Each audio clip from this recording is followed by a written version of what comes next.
کہ 50,000 لوگ نہیں ہیں کہ جو سڑکیں بند کر دیں، جو نیٹو کے ٹرک نہیں گزرنے دیں گے؟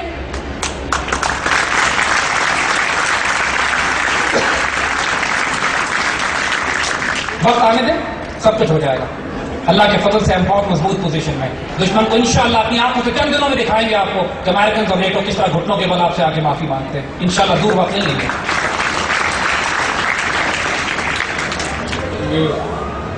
میرا نام قاسم ہے. تو میرا کوشچن آپ سے یہ ہے کہ ہمارے اندر لیڈرشپ کیسے پیدا ہوگی اور میں اس کوشش میں کیا کر سکتا ہوں؟ بیوٹیفل. دیکھیے 1936 تک ماشاءاللہ وقت سوال بڑا خوبصورت ہے کہ لیڈرشپ ہمیں کیسے آئے گی.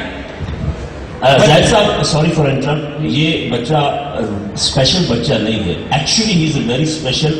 یہ نہ چل سکتا ہے پراپرلی، نہ لکھ سکتا، اور جی سی کا اسٹوڈنٹ ہے آن میرٹ. تو اس کے اندر یہ عرش پیدا ہوئی کہ میں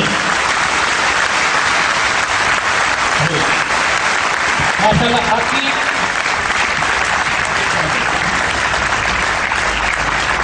اس بچے نے ناک سے کمپیوٹر پروگرامز بنائے ہیں، ناک سے آپریٹ کر.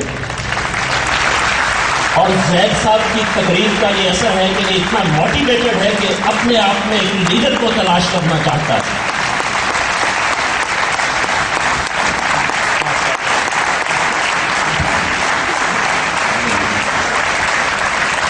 تو یہ زید صاحب کی تقریر کا اثر ہے. ذرا نہ ہو تو یہ مٹی بڑی سر ہے اس کے ساتھ. دیکھیے بچوں، لیڈرشپ تیار کرنے کا طریقہ کیا ہے؟ مجھے یہ بتاؤ قائد اعظم کس نے تیار کیا؟ قائد اعظم بنیادی طور پر ایک باکردار، غیرت مند اور دلیر فرد. جو بیسک کوالٹیز ہوتی ہیں غیرت مند اور دلیر انسان کی، ایک اچھے انسان کی، سچ بولنے والے، جھوٹ سے نفرت کرنے والے، خیانت، غیبت، مکر، فریب، دھوکے سے دور کرنے والے، ایک آنریبل اینڈ ڈگنیفائڈ مین. تو علامہ اقبال نے پورے ہندوستان کے لیڈرز کو دیکھا، پھر ان کی نگاہ قائد اعظم پر ٹھہر گئی جاتی اپنی ان کوالٹیز کی وجہ سے. جب علامہ اقبال سے پوچھا گیا کہ آپ قائد اعظم سے اتنا پیار کیوں کرتے ہیں، تو آپ نے انگریزی میں جواب دیا کہ ہی از انکرپٹیبل انپرچیزبل. اس کو نہ کرپٹ کیا جا سکتا ہے، نہ خریدا جا سکتا.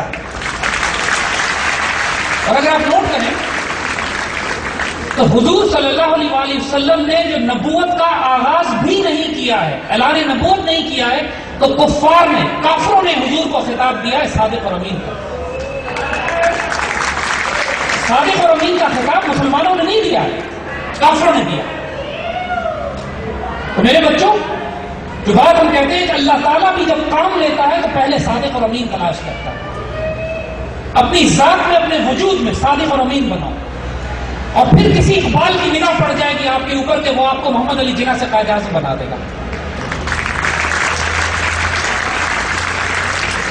کیونکہ 1928 تک قائد اعظم اور محمد علی جناح اس وقت قائد اعظم نہیں بنے تھے. محمد علی جناح اور علامہ اقبال میں اختلاف تھا، لیکن وہ کردار اتنا سالڈ تھا، کردار اتنا اعلیٰ اور شفاف تھا کہ علامہ اقبال نے سارے اختلافات دائیں کرتے ہوئے کہا یار تم کدھر جاتے ہو، آؤ میرے پاس، میں تمہاری تربیت کرتا ہوں. کوئی اندازہ کر سکتا ہے اس کے زور بازو کا کہ نگاہ مرد مومن سے بدل جاتی ہیں تقدیریں. محمد علی جناح کی تقدیر بدلی گئی، قائد اعظم بنا دیا گیا. قائد اعظم آپ لوگوں میں سے نکلے، اپنے اندر وہ کردار پیدا کرو. دنیا قسم آج ٹرانسپیرنسی انٹرنیشنل ہم انڈیکس پہ رکھے ہوئے کہ ہم دنیا کے کرپٹ ترین ممالک میں. کتنے شرم کی بات ہے کہ مسلمان ملک کو یہ تانا دے رہے ہیں کہ ہم کرپٹ ترین ممالک ہیں. امریکہ کے جج تانا دیتے ہیں. جب احمد کانسی کو ہم نے فروخت کیا امریکہ کے ہاتھ تو اس کے جج نے ایک تانا دیا ہمیں کہ پاکستانی قوم $10 کی خاطر اپنی عزت بیچتی ہے. ہمیں یہ تانے سننے کو ملتے ہیں اپنے بدبخت حکمرانوں کی وجہ سے. اپنے اندر وہ کردار پیدا کرو. دیکھو ہمارے والدین ہمیں واقعات سناتے ہیں.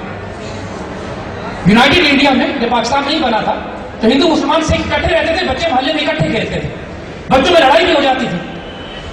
تو جب لڑائی ہوتی تھی بچوں میں تو ہندو آ کے کہتے تھے مسلمان بچے سے کہ بابو تم بتاؤ ہوا کیا تھا. تو لوگ ان سے پوچھتے تھے کہ آپ مسلمان بچے سے کیوں پوچھتے ہیں؟ تو ہندو کہتے تھے اس لیے کہ مسلمان بچہ جھوٹ نہیں بولتا.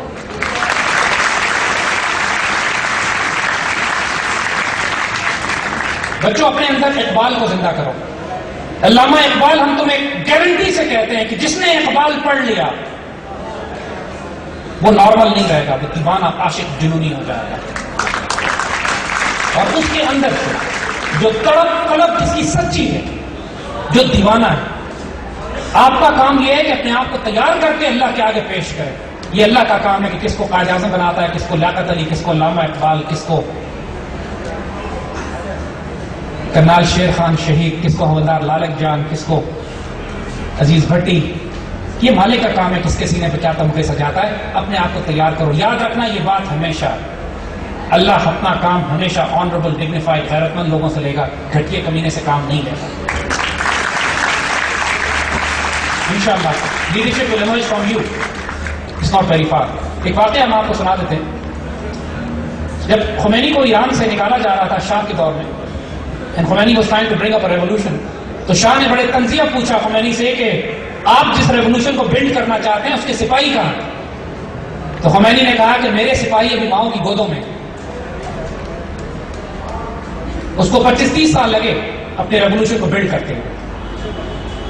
اینڈ ماشاء اللہ for an Iranian nation he did a wonderful job.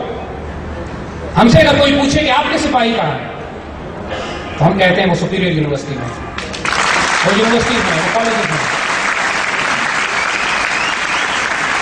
علامہ اقبال سے ایک دفعہ اسی طرح نوجوانوں کے ایک جلسے میں، اب یہ بات ہم آپ کو بتا رہے ہیں، نوجوانوں کے ایک جلسے میں جوش میں آ کے نوجوانوں نے کہا کہ ہمیں حکم دیجئے کیا کرنا ہے، ہم سڑکوں پہ نکل آئیں گے، جو آپ کہیں گے ہم کر بیٹھیں گے.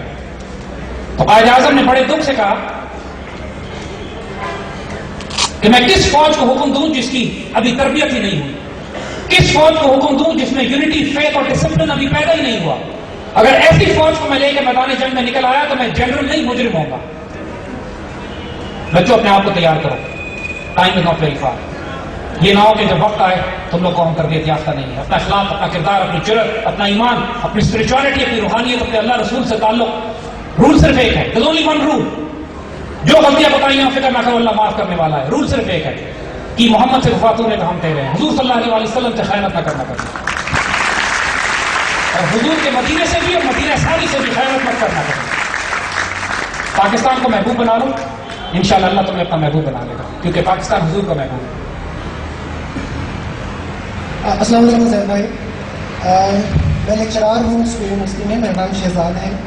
سر پہلی بات تو یہ ہے کہ جو آپ کی اسپیچ تھی بالکل فکٹیشیس نہیں تھی، ریئلٹی پہ بیس تھی، تو اللہ تعالیٰ آپ کو جزاک خیر عطا فرمائے. سر جو میرا کوشچن ہے اس کو پازیٹیو وے میں لیجیے گا.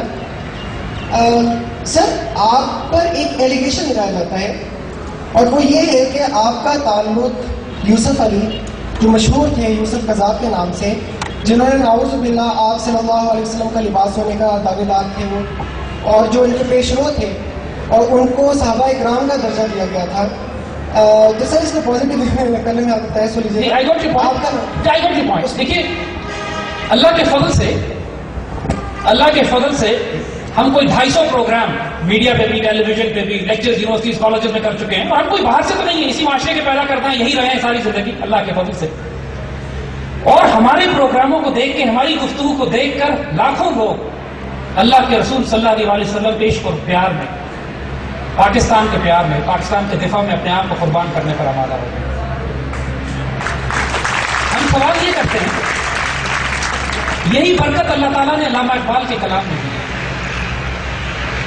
اور ہم علامہ اقبال کا کلام ہی پروموٹ کر رہے ہیں. مگر آپ کو معلوم ہے نا کہ علامہ اقبال کو بھی کافر کہا گیا تھا، قائد اعظم کو بھی کافر اعظم کہا گیا تھا. یہ فتووں سے ہمیں کوئی فرق نہیں پڑتا. اقبال کی الفاظ میں فرماتے ہیں کہ شکوہ کوئی بیجا بھی کرے تو لازم ہے شعور، کوئی شخص آپ پر اعتراض بھی کرے تو کوئی سینس لازم ہے، کامن سینس لازم ہے. ہم اللہ کے بندوں سے پوچھتے ہیں کہ جو ہم پہ اعتراض کرنے والے ہیں کہ میری آج تک جو کچھ میں نے کام کیا ہے اس میں کوئی بات تمہیں قرآن اور سنت، اللہ کے رسول کے عشق کے علاوہ کچھ نظر آیا؟ تو یہ جو لوگ یہ اعتراض کر رہے ہیں ان کو بھی ہم جانتے ہیں، لیکن ہم اس وقت جواب اس لیے نہیں دے. لوگ ہم سے کہتے ہیں ٹیلی ویژن پہ پروگرام کر دیجیے. انفارچونیٹلی اگر ہم نے ان کا یہ ٹریپ، جو پھندا یہ لگانے کی کوشش کرتے ہیں ہمارے لیے، ہم نے ٹیلی ویژن پر آ کے کوئی پروگرام کر دیا، کوئی مشکل نہیں ہے، 5 منٹ میں پروگرام کر کے ہم سارا ایشوز کا ڈیمالش کر دیں گے، لیکن اس کے نتیجے میں ملک میں فرقہ وارانہ فساد کھڑا ہو گیا، کیونکہ یہ فسادی ہیں. یہ وہی لوگ ہیں جو کفر کے فتوے لگاتے ہیں مسلک کے اختلاف کی بنیاد پر، یا صرف اس بنیاد پر کہ ان کے پیچھے زائنسٹ یا ان کے پیچھے وہ قرآن، وہ طاقتیں ہیں کہ جن کو ہم نے زد پہنچائی ہوئی ہے. آپ ہمیں یہ بتائیے اس ملک میں کون